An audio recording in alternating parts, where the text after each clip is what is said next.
to another marketing strategy session. I'm your host, Mr. Marketology, and today I have Lauren Salon with me, and she's going to talk about PR, visibility, influencer marketing, getting noticed. I don't know how many other ways I can say it, but it's important. Lauren, thanks for coming on the call. Thank you so much for having me. I'm excited to dive into all the things. And yeah, I run a PR agency and work with a lot of entrepreneurs to help them really stand out as the expert that they are, to assert their credibility, elevate their authority, and get more visibility. Cool. And here's the thing. When I found you, you're in a competitive space for some of your clients. I mean, yes. When you're talking health, fitness, beauty, those are competitive spaces.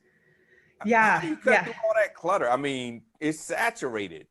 So we specialize in working with entrepreneurs and personal brands, and a lot of whom are in the business and entrepreneurship space. So business coaches, speakers, that sort of thing. But then also, fitness experts, people in the lifestyle space. So kind of that whole world, and how we cut through the clutter. I mean, doing a lot of what we do for our clients and teach our clients what to do. So that's showing up and getting visible ourselves. So whether it's doing a podcast interview or guest coaching, that's being active on social media, hosting trainings, like going on Clubhouse, like I was right before this convo. So so getting seen more ourselves, and then not being afraid to say what we do and what we're great at, and share that expertise with the world. Because if people don't know what it is that you do, they're not going to be able to hire you, right? So like owning our authority and what we're really good at, and then sharing that as much as possible is one of the things. And then making sure too that, one of the things that I like to teach my clients and the students who are in my PR Accelerator program is, I truly believe that the more you are in the world, like the more yourself you are when you show up, whether it's on social media, in your business, you name it, that the more successful you're going to be. You're going to attract those clients who are like, oh my gosh, that's my kind of person, right? Okay. And so that like unique flavor of just being yourself, I think is a differentiator as well. But like practicing what we preach, like owning our expertise and showing up and sharing that message with a lot of people.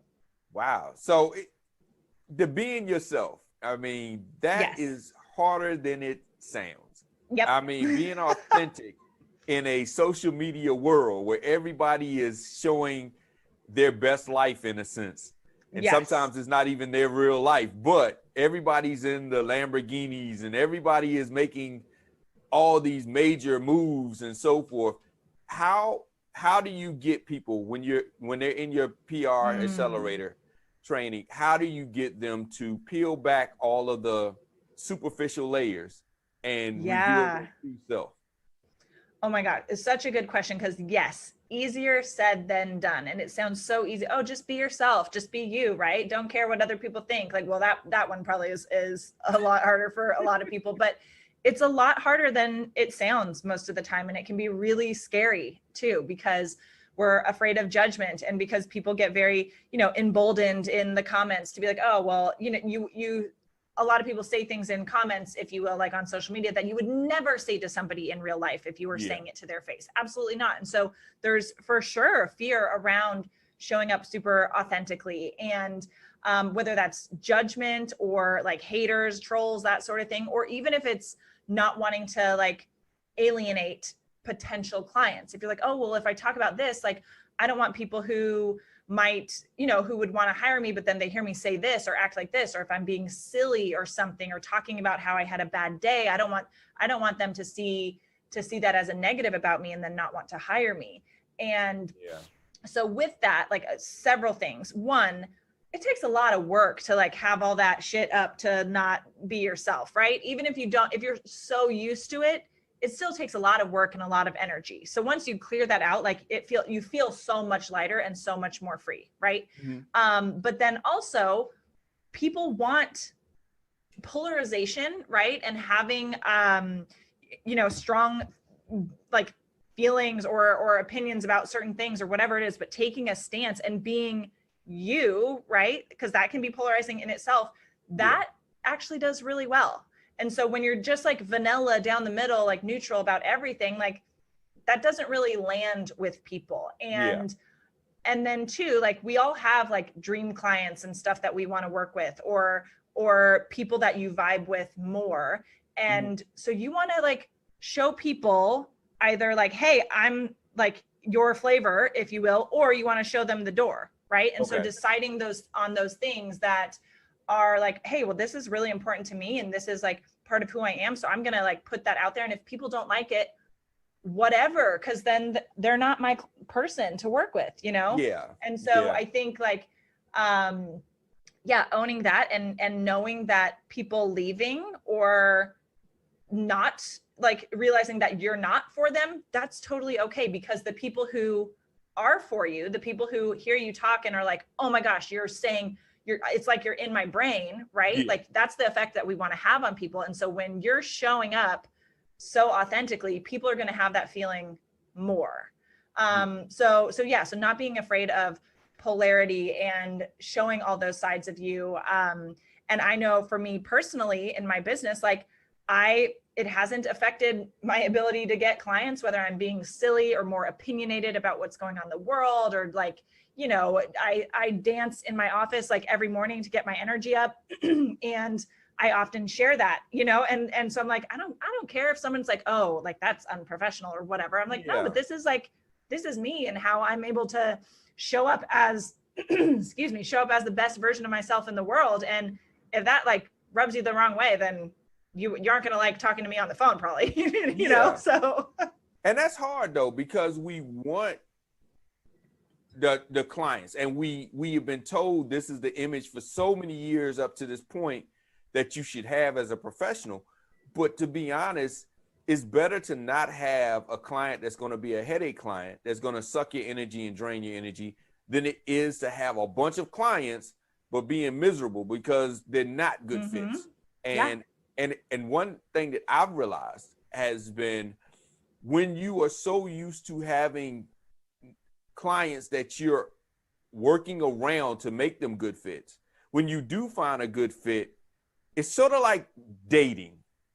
It's like when you had a bunch of bad dates, when you find somebody that's really a good person, a good date, it's like you have everything you said you wanted, and you're like, what am I supposed to do with this? I don't know how to react because I'm so used to arguing with you. I'm so used to debating and enforcing my case. I'm so used to putting up this face here for you. Now I have somebody that accepts me for who I am, appreciates me for who I am. And it's like, what am I supposed to do now? Because, you know, how do I can be myself, but being myself is like not being myself now. And it's Yeah, I love how you said that. Yeah. Because like I was saying, it takes work to be like, oh my gosh, well, what if I do this, what are they going to think? If I do that, what are they going to think? If I did it, right? That's a lot of energy. And oh my gosh, we have so many other things that matter more than that to focus on. And so when you get really comfortable in your own skin, you're going to just show up as a more vibrant and magnetic version of yourself and be in better alignment and all of that. And that kind of energy is very, you know, is appealing, and people want to be a part of that. And I also, you know, I can be outspoken and like spicy and stuff like that. And I also, so I know what my values are as well. And so I know like when I'm sharing things that maybe, and I not second guess myself, but I check in with myself often if I'm sharing something that could be a little bit more polarizing, being like, okay, is this in line with my values? If that's a yes. If this pisses people off, what would happen next, right? Like what are the consequences of that? Am I okay with those consequences? Okay, then post or share or say it, right? If I'm like, ooh, if I say that actually isn't really like what I'm here to talk about, I may feel that and whatever it is, but if I say that and put that out there, or if I show that side, what are the consequences of that? And am I okay with that? And sometimes it's a no. So I go, okay, then we're not going to share that. Maybe I'll just send it to some friends. You know, yeah. I've had to do that. Actually, a couple of weeks ago, I had to turn down a podcast They wanted to talk about a topic. And though to my friends and family, I would talk about that topic in a professional space. First of all, it's not in line with my brand. Not that I don't, I'm scared of saying what I feel. It's not that. But since it's not in line with my brand, people will see me in this light that has nothing to do with my brand. And like you said, is this a part of my value system? And is it that important for me to share this? And I was like, you know, to be honest, it's not a topic I would talk to with a stranger in the street about. It's not something that I want to associate my brand to say, oh yeah, that guy believes this. And I know that the topic itself would have got a lot of attention, which it does get a lot of attention on his page, but it's not in my line. And so that's why I just declined it. I said, yeah, my view on it, but I won't be on your show to argue with, because he's going to pair me up. He was pairing me up with somebody that was totally different on the opinion, just so we could debate. And I'm like, yeah, for what I'm trying to do, what I'm doing for my brand, I don't need to be in this argument with this other person just so you can get a lot of views. Yeah, exactly. And like one of those things, I mean, obviously, like we've all lived through the past year and so much has happened in the world and in our country. And I'm in Los Angeles, and we have been one of the most like shut down places with really like no science to back it up and stuff like that. And I've been vocal about that and like about what's going on here in LA and in California, not a ton. Cause again, I'm not trying to be like a political activist or anything like that. That's not what I'm here for. And I am all about like freedom and independence. And like, I love entrepreneurship and small businesses, and seeing so many businesses in my neighborhood, in my city, shutting down and people just hurting so much. I'm like, no, that's in line with my values. And because it's on a smaller scale, like being in the city, the state, that sort of thing, I'm like, sharing about this, like, can actually lead to some change. Right. And so those sort of things where I'm like, yeah, like, I don't need to talk about like what's going on, like nationally, like all that kind of stuff. Like, yes, I'm all for reopening and everything like that, but I'm like, that's not what I'm here to do. And when it's like my home and in my neighborhood and stuff like that, then maybe I'll be a little bit more vocal about it. But yeah, I completely agree. Like making sure it's in line with your values. And then also like, is this in line with my brand? And when I do things that maybe are off brand, or like talking about, our California situation over here, I will say why I'm sharing about it and why it's important to me, so that my audience also understands like, oh, she's talking about like, the California lockdown situation, like that's random. And I'm like, no, but here's why, because like I have been able to build a beautiful business that gives me so much freedom and choice and allows me to do life the way that I want. And I want that possibility for everybody. And so seeing businesses like being treated so poorly in our state, like that hurts my heart, so sharing with my audience, like why that's connected to my values and why that matters to me is helpful. And so for people listening in, if you're going to share something that's maybe polarizing and could be not like exactly the kind of content that you share normally, sharing why it's matters to you and how that lines up with your values. Yeah, definitely putting it into context is important, because it's, especially with today's media, it's so easy to all of a sudden get speeded into a different type of brand by accident. There's been people that overnight have become authorities overnight because of a post that went viral. And now all of a sudden, now you have to be the one that talks about this topic all the time because you stated an opinion, it went viral. Everybody now wants to know what you have to think. Yeah, accidental expert. Yeah. And so, those type of things you think about, which really brings me to the next one. I mean, the way media has changed. We used to have radio. Now it's podcasts. We used to have television, now it's streaming. We used to have newspapers, now it's blogs and social posts. Media has changed so much, and it's so I keep using the word saturated, but that's really the best word. Everybody is an expert. Everybody is a newscaster. How do you position yourself and your clients to leverage the new age media versus those, especially the older ones that are so used to the old way of doing things? I'm going to do push marketing. I'm going to buy a bunch of commercials and tell you what you're going to think. You know, how do you get them past that transition? Because you work with some big name companies, $1 million companies, and entrepreneurs, and it's totally different from a giant fortune-sized company to an entrepreneur when it comes to that type of process. Yeah, absolutely. So a little bit about my journey up until now in my career. So I've worked in advertising, graphic design, marketing, PR for the bulk of my career, and started my own agency about 7 years ago. And the last PR agency I was at we specialized in crisis communications for the healthcare industry. So specifically for the hospital industry, and worked with some of the biggest hospitals and healthcare systems in the country, like major name brand, like Cleveland Clinic, like those kinds of hospitals that like everyone knows of. And it's a very different marketing and PR approach when you're working with hospitals and healthcare systems, as opposed to working with like individual entrepreneur, like name brand entrepreneurs. And so a lot of what we do now, and when it comes to oversaturation, I'm going to talk about this just real quick.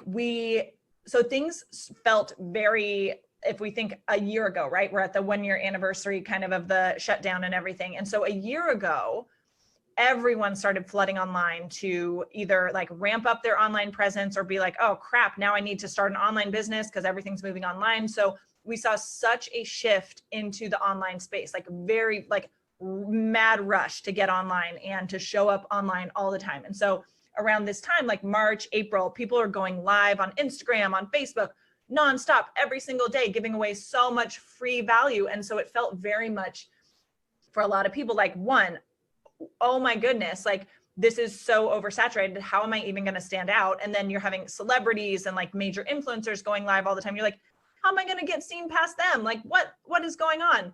And so yes, more people came online in 2020. More people are continuing to come online in 2021. And so you absolutely need to have a online component to your business, and you need to be able to cut through the noise and stand out for sure. And one of the reassuring things about all of this is that a ton more people came online to consume and to purchase as well, right? So the floodgates opened from both sides, because one, you've got people, whether they're staying home on unemployment or whatever, or they still have their full salary and they're working a fraction of the hours. Because I know a lot of people in that situation too are like, oh, well, now I work from home and I work 3 hours a day and they still pay me just as much. So they're dicking around on social media as well, a lot more. So you've got a lot of people, yes, who are showing up to sell their thing online, but you've also got a lot of people who are showing up to buy all the things online or to consume the information, the entertainment, whatever it is. So that's what I like to remind people a lot with the oversaturation thing is like, yeah, and we have a lot more who are watching too. And how to stand out. Again, like with our clients, we do a mix of kind of more traditional media. So like online publications, whether that's like Forbes, Wall Street Journal, USA Today, like that kind of stuff. And then we mix in podcasts as well. And we do a lot of guest coaching for clients that would make sense for, because we have a lot of like business coaches, speakers, that sort of thing. So we'll get them in groups where they can do like a guest training or something. Oh, cool. So a mix of online publications, more traditional media, podcast interviews, guest coach, like guest expert speaking stuff. And then we also do like social media collaboration. So we'll set up like an IG live with a client and another big influencer or prominent leader in the industry, so they can have a conversation live together, which is great for visibility and engagement as well. So we do a mix of kind of traditional and like more new media. And the way that we help our clients stand out is we are like part of my job, and what my team and I are really good at is being able to package up our clients' mission and vision and expertise, and in a way that is really relevant and lands for other people. So seeing what their vision and mission is, packaging up in a way that is going to resonate with others, and not just like anybody, but resonate with their ideal clients and the people that they're here to help. So we help them package that up and get that out into the world. And then one of the key things when it comes to PR is making whatever it is that you're doing timely and relevant for what's going on in the world. So we recently had a client featured in Wall Street Journal, and that story went insanely viral and got picked up by tons and tons of other media outlets. And the story was about how so this client, she built an online business up to, multi-million dollars in about 2 years, which is incredible in itself.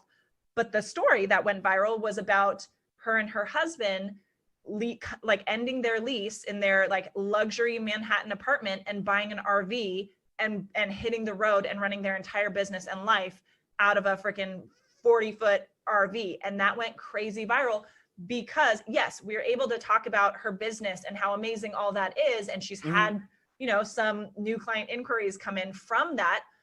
But the piece that got the story and made this go crazy online is because it's like that RV life. And so many people over the past year have done that. Like I can count on 2 hands, like the number of friends who have like either sold their homes, cut their leases, and bought RVs and are just like traveling the world that way. So this has been a really like a hot thing over the past year, and something so many people are interested in and curious about. And so that story took off. And so knowing how to make something relevant for the world and is really important. It's interesting you say that, because I was actually on an interview with a guy that's exactly what him and his family did. They travel the world in their RV. He does his podcast. Shout out to the heroes out there. He knows who I'm talking about. And it was amazing because I was like, so you mean to tell me you basically live in your RV and you travel around the country and you just park, do a podcast, see the sights, go to the next spot? He's like, yeah. I was like, what a life. Yeah. I mean, I'm like, I'm missing out. I'm missing out on everything. Yeah. And there are definitely like, there's highs and lows with that, because you're then like in a 40-foot bus with your partner nonstop, running a business together, and like definitely dealing with Wi-Fi issues and stuff like that. And when you run a completely online business, that can create some stress. So there are highs and lows with it. But yeah, so many people are like, I want to know like like peel back the curtain and tell us about what it's like moving your entire life into an RV, life and business. And so being able to not just pull out the magic, like what is your client's magic, and share that, but like, what's your client's magic and why does it matter right now? And why should people care about this for the world that we're living in currently? Okay. Now with PR, back in the day, it was a who you know thing. I mean, you get a PR company. It wasn't really about them doing press releases. It was, do they know the sources to get your story told? Is it still that, especially with influencer marketing in the mix? Is it still a who you know game, or is it more of, even if you are cold and you don't know anybody, you can get in front of them in a way that they can pick up your story? It's still very relationship based. Absolutely. Because PR, one of the reasons I love PR is because it creates a lot of leverage. So PR is really powerful because you are involving a third party. So third party credibility, third party authority. So like right now, for example, your audience probably has never met me. I mean, who knows who's in your audience? Maybe some of them know me already, but your audience trusts you, right? Like you've built a relationship with everybody listening and tuning in. They trust you, and they know that you're going to bring on guests to have interesting, valuable, insightful conversations with, and that they're going to learn something or be inspired or whatever it is. And so they trust that you're going to bring guests on that are worth their time. Right. Yeah. And so by way of that, I get to borrow some of that trust and credibility. If they're like, oh, well, if Jeff has them on, like maybe she's worth listening to. And then it's my job, like while I'm here, to make sure you know, I'm providing value and everything like that, and makes it worth everyone's while. But because they know you and they know, like, and trust you, some of that know, like, and trust gets applied to me as well. And so I get to like tap into a new audience that's a little bit warmed up for me. So that's one of the things that's so cool. And then once this podcast episode goes out into the world, it lives out in the world, you know, forever, if you will, and continues to generate views and visibility. So you do the interview once, and then it's out in the world living as an evergreen marketing piece for you. And so one of the things, like, yes, relationships are so important with that. And when it comes to PR and working with an agency, like the relationships they have are super important. That doesn't mean that you won't get opportunities at places that they don't have relationships at, because we are constantly building our relationships and making new connections and everything like that. And we get our clients into things where we've never gotten anyone before. You know, if we're like, oh, well, we don't know anyone there, but we're going to do our best and see what we can make happen. And in the process, we'll often build that relationship. So then it's easier the next time. So the relationships you have are super important. It's still very much a relationship game. And you can cultivate relationships yourself, and your agency will be and should be. And you don't have to have them to get press, but it does help for sure. Yeah. So tell me this. Now, we've talked a little bit about traditional PR, but now the game has changed. So influencer marketing has changed. And a lot of people look at influencer marketing based on your follower count, which can or cannot be of value.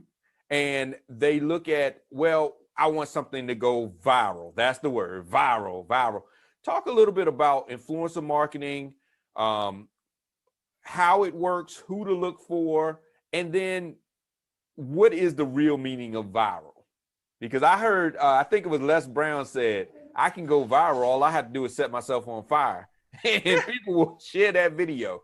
So talk a little bit about influencer marketing, because it's really hot right now. Yeah. So influencer marketing is basically you partner with an influencer or many influencers and get them to, either you can create like a video together or a post together and both share it, tags, that sort of thing. Or most common is you either pay them or gift them product that they then talk about on their social media platform and tag you. So again, we've got that third party credibility, the influencer telling their audience who they've already built trust with, hey guys, this product, this person, this thing, whatever it is, like, y'all should check it out because like this is cool. And because their audience trusts them, you hopefully will get sales off of that thing or more visibility, whatever it is. And so you can work with influencers like nano influencers, which are your smaller influencers, all the way up to like mega celebrity status influencers with millions of followers. And so my team and I, we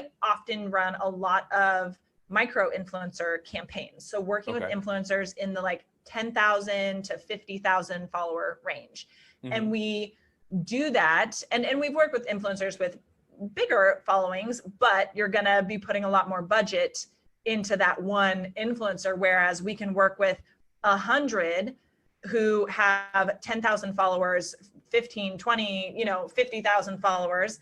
And while the total follower count may not add up to the same as like some mega celebrity influencer, smaller influencers tend to have better engagement rates, more trust with their audience, because they're not inundating their audience with sponsored posts and stuff like that all the time. So it kind of depends what the goals are and what the product is and what the budget is to determine what size of influencer makes sense to work with. But we work with a lot of 10 to 50,000, 100,000 follower influencers, and influencer marketing is great for products that are like lower price point. So like we do a lot of influencer projects for books.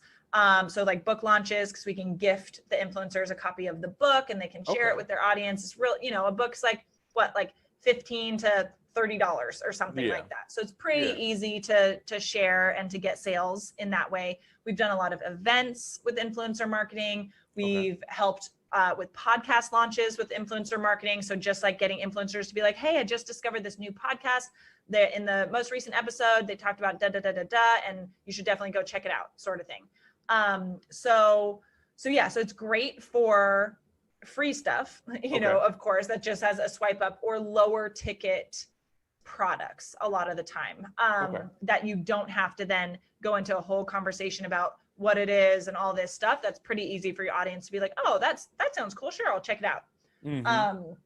And so it's we do a lot of projects like that, and it's a really great way to get in front of a ton of new eyeballs. And when it comes to using smaller influencers, you get to test out like which types of influencers and who it's going to be more effective for. But it's a great way to it's a great piece to add to your marketing plan. So like we have a client now who sells candles and fragrances, like clean candles and fragrances, and we're doing traditional PR stuff with them, but also like exploring some influencer stuff too, because that's a really easy thing to share a physical product to share visually. And then, you know, if it's a $20, $30 candle, your audience is not going to like think too hard about like, oh, well, gosh, like, is this worth the investment, sort of thing, you know?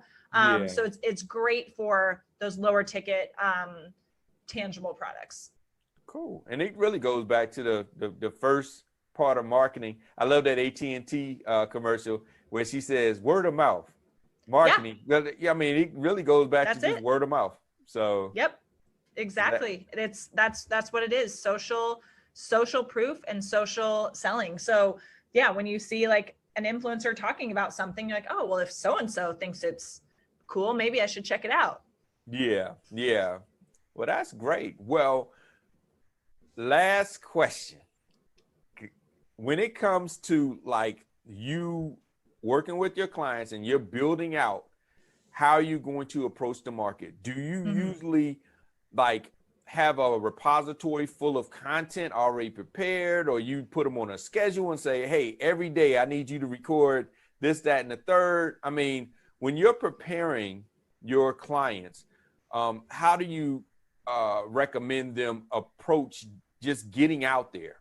You know, because that's a big shift when you're not recording or you're not putting out any content, and all of a sudden now you have to be consistently putting out content. It's a big shift.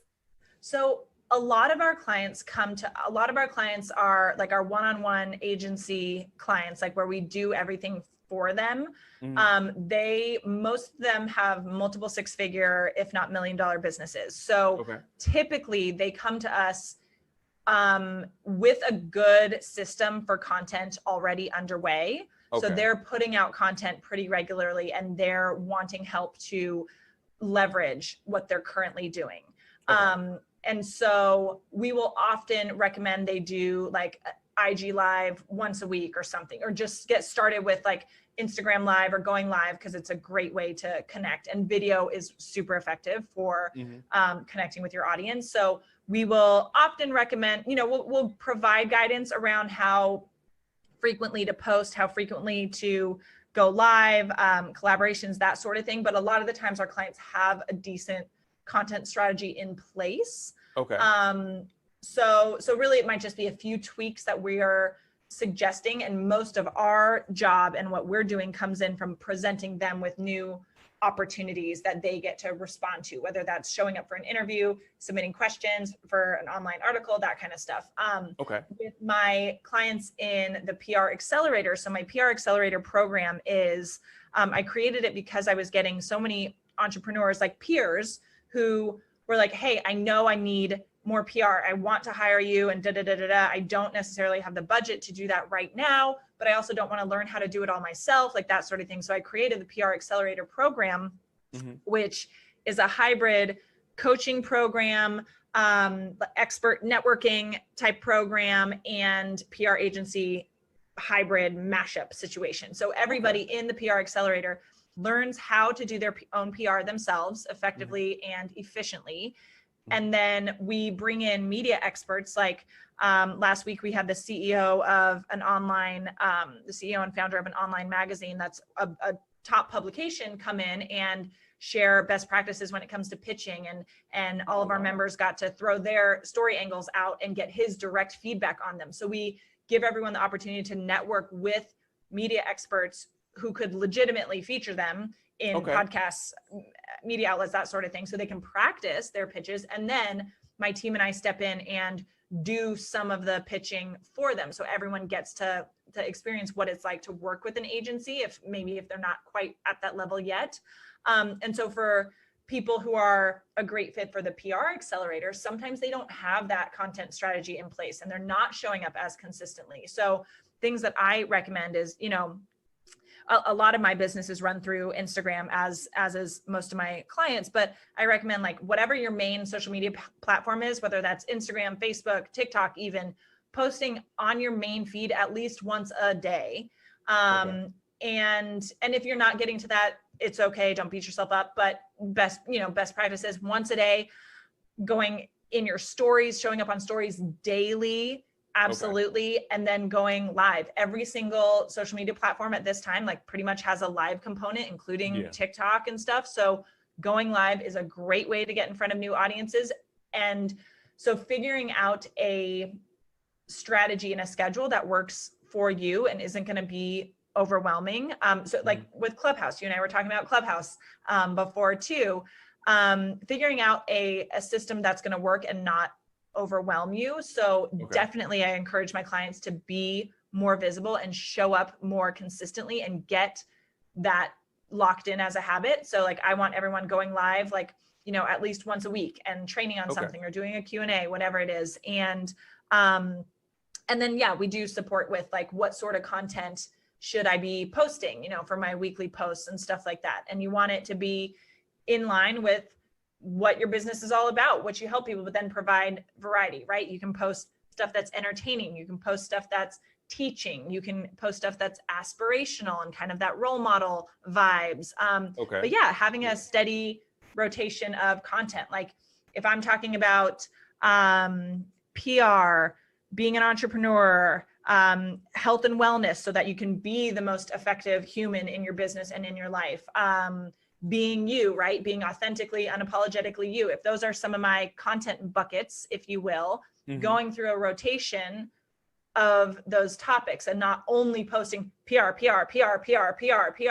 But being like, oh wait, no, we need a dash of, like, the me stuff in there too, or the, like, mindset stuff. So having that kind of, those content buckets and a content cycle that you can follow is helpful as well. Hey, that was a great tip. Oh, thank you. Because when you're business focused, this is my business, this is my business, this is my business, and it's all the same stuff over and over. By day 3, they're like, we know this is your business. And what you and I were talking about before with being super authentic, like, when I talk about mental health stuff, because I have a history with anxiety. I've also dealt with depression before. When I share that kind of stuff, or when I share, like, in my stories, sometimes if I'm having a really rough time, like, sometimes I will share that with my audience and be like, hey guys, like, I'm having a hard week and I might cry while I'm telling this to you, but here's what's going on and here's how I'm working through it. So if any of you are going through anything like this, maybe this will support you. And when I share, like, the real, like, human side of myself and the tough stuff and the stuff that's vulnerable and the stuff that maybe I'm a little scared to share, and the stuff that's not only about business, I get so much amazing feedback that, one, helps me and helps me feel better, right? But I also get so many people being like, oh my gosh, I deal with this too. Thank you so much for talking about it. This is really helpful. Like, this, now I don't feel as alone in dealing with anxiety and all this kind of stuff. And I know that has helped me to secure more clients, because I'm showing that I'm a real human, and it's not all just like, oh my gosh, we're crushing it all the time and I always have high amazing energy, blah blah blah, I'm like, no, I'm also, like, a normal person too, and I have shit days and can get into shit moods and I make mistakes and all that. So, like, showing the human side is important too, and not having it be all, here's my business, here's my business, here's my business. buy my record. Yeah.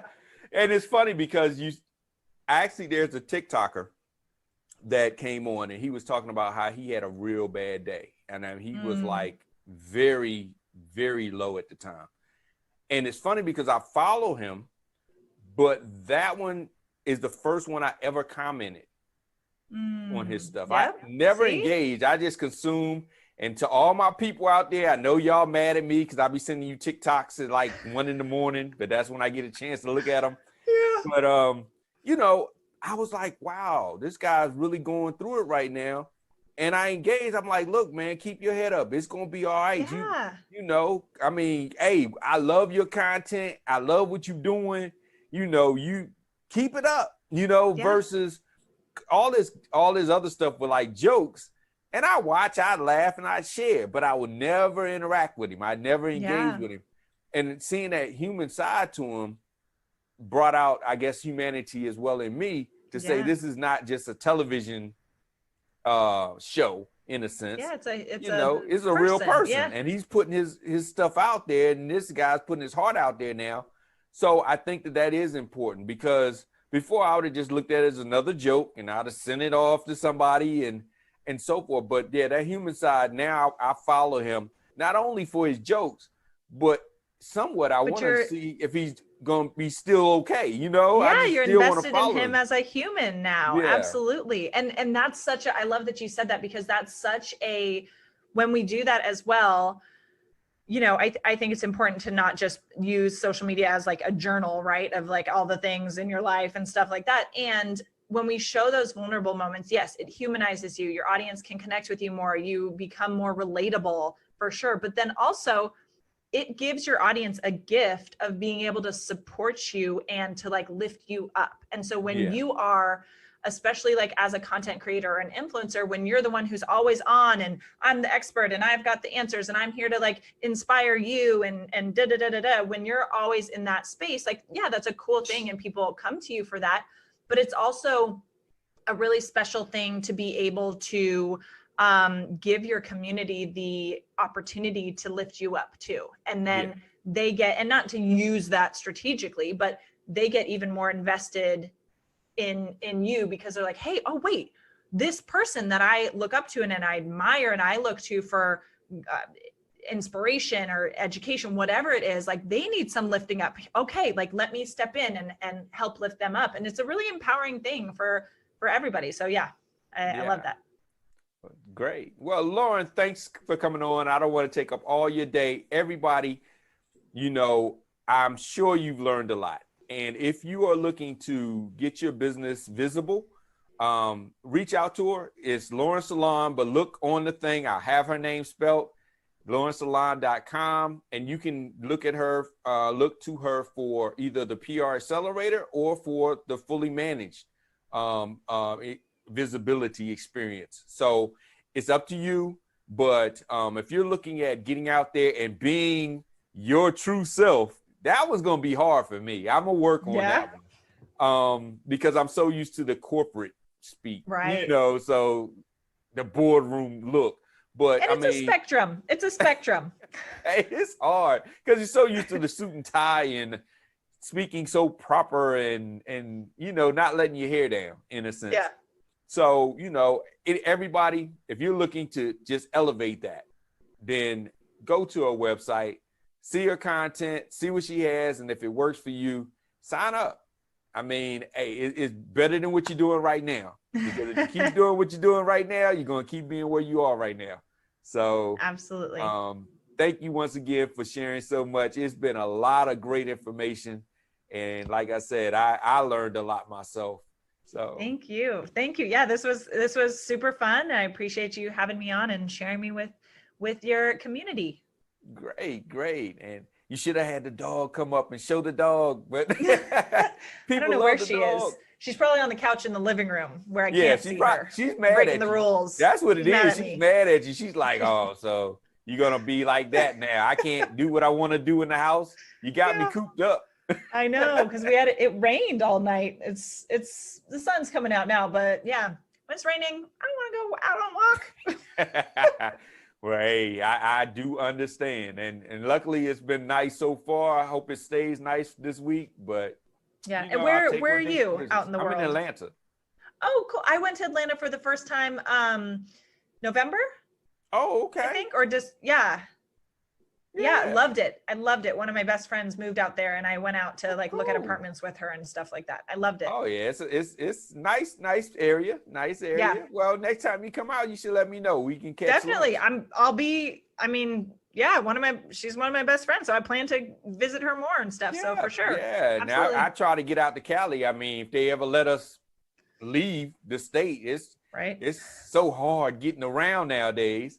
And y'all have had so many, you know, like you said before, so many things going on. It's so dumb over here. It's amazing. It's amazing.